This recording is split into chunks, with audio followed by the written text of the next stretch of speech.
Sabi ng doktor, huwag ka daw masyadong mag-iisip na makakasama sa'yo. Kaya mabuti pa, magpahinga ka na at ihanda mo sarili mo bukas. Daddy, hanggat nandito po si Mark, kakayanin ko po lahat. Anak, kung hindi yung pa kaya, sabihin mo lang sa akin. Pwede ko pa naman papuntahin dito mga pulis sa ibang araw para sa investigasyon ng kaso.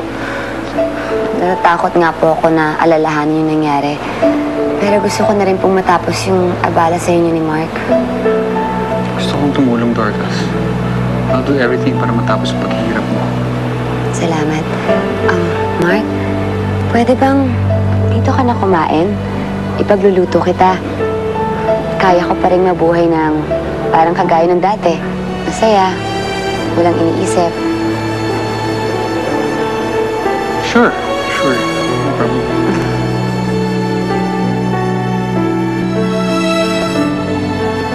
Nagpunta ako sa dati nating karinderya. Tinanong ko si Aling Bechay kung narentahan yung lugar natin. Ang sabi niya, hindi pa daw. Ay, talaga? Mabuti naman kung ganun. Kasi gusto ko talaga magtrabaho uli eh. Sanay ako yung pinagpapawisan. Ayoko yung hindi ako pinapawisan. Correct. Tsaka isa pa, nakakahiya naman kay Mark. Palagi na lang tayong umaasa sa kanya. Lalo na ngayon. Marami siyang pinagkakagasusan dahil kay Dorcas. Huwag ko kayo mag-alala, Nay.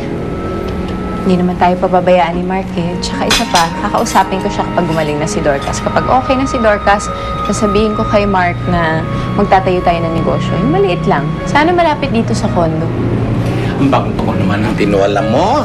Ay, salamat, Tia Anya. Para kay Mark talaga to. Alam mo naman, paborito niya to. Ay!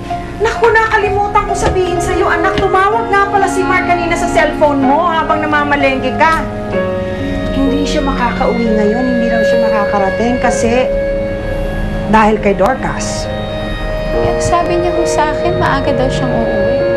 Hindi nga eh, kasi pupunta yung mga pulis kila Dorcas. Ayaw daw ni Dorcas na wala siya doon.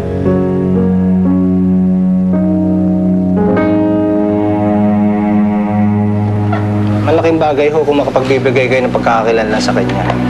Kalbo ho ba siya? Makapal ang buhok? Or may nunal ho? Kahit anong mark sa katawan ho niya. Daddy, wala po akong matandaan. Ayoko pong isipin. Tama na, ayoko na. I shouldn't have forced you to do this. I'm sorry. Mark, hindi ko pa talaga kaya. I'm sorry.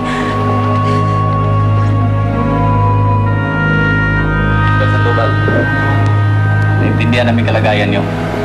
Siguro babalik na kami sa pag-aaral. Salamat sa inyo. Pero ayokong patagalin ang kaso ng anak ko.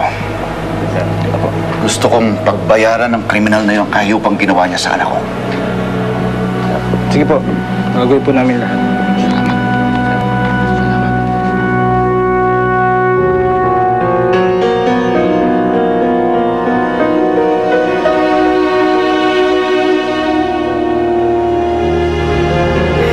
Nakakaawa naman ang mga Rivas. Very tragic ang mga nangyayari sa mga dalaga nila. No wonder nawala sa sarili si Lea Vida. I know. That's why now I'm realizing I'm lucky to have a son. At least hindi nagdadagdagan ng mga doses ng botox sa akin noo. But can you imagine kung magkatuluyan yan? Yung si Dorcas with my son? Oh, talagang tatalunin pa nila ang publicity ng Binibining Isla Pilipinas sa media. So okay ka na with that fish girl turned beauty queen? What can I do? Kahit ayaw mo yan, di ba? Si Mark pa rin ang masusunod. So, the best thing I can do is just support him. Kesa naman ma-stress ka sa mga karelasyon ni Mark. Why don't you just get busy with your own love life instead? Who knows, mas exciting pang love story mo kaysa sa anak mo. I know, definitely.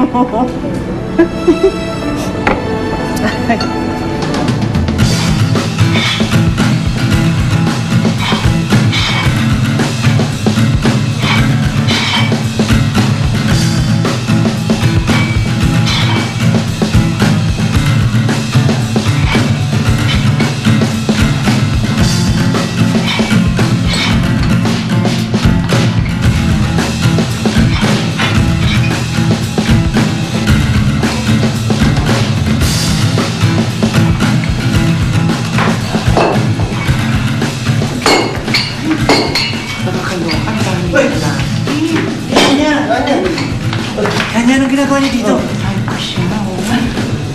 Ay, Anya! Ay, kasi nga, sinabi ni Amparo ko saan ang balon ninyo. O siyempre, may ka-Q&A ang lola ninyo, di ba, sa mga people in the neighborhood. And finally, nakita ko ang paraiso ni Efren. Anya, kamusta na ho kayo? Si Aling Amparo. Si Maita ako, kamusta? Kaya nga ako napunta rito dahil gusto ko ibalita sa inyo na plano namin buksan ng karinderya.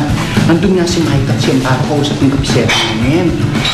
Talaga ko, di Anya? Sandali, si Mark ho ba kasama ninyo?